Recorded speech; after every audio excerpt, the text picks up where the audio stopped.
Hello and welcome to the Faith Report, bringing you those Christian news bites you won't find in mainstream media.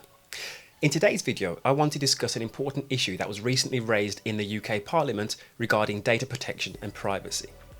A new bill called the Data Protection and Data Information Bill is currently being debated in the UK.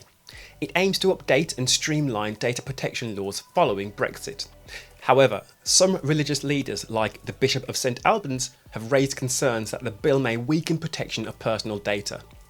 In a speech in the House of Lords, the Bishop warned that the bill's definition of personal data is way too narrow.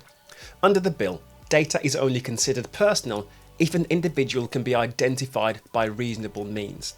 This is a very vague term that gives organisations a lot of leeway to decide what data counts as personal or not. For example, certain genetic information may no longer be protected even though it is a deeply private thing. The Bishop argues convincingly that personal data rights must be strongly upheld in law. Once data loses its designation as personal, police and security services can access it without oversight. Another major concern is expanded police powers under the bill.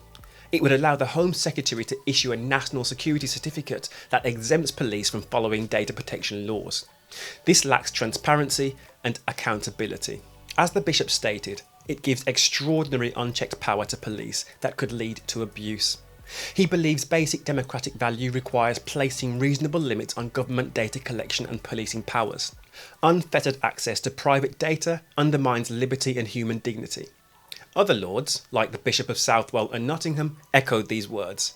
He argues that the bill seems to reduce transparency and trust in how data is being handled. For instance, it weakens rules allowing citizens to request their data from organisations. This makes it harder to monitor how our data is being used or misused. Overall, the Bishop makes some very important points.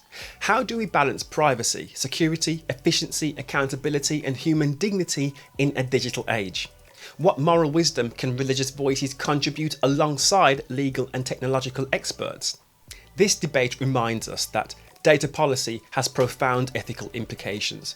As people of faith, we must advocate for laws that respect God-given human worth and rights, but at the same time, reasonable security measures are needed in a dangerous world. Finding the right equilibrium is no easy task. So what do you guys think? How would you evaluate the data protection debate from a Christian perspective?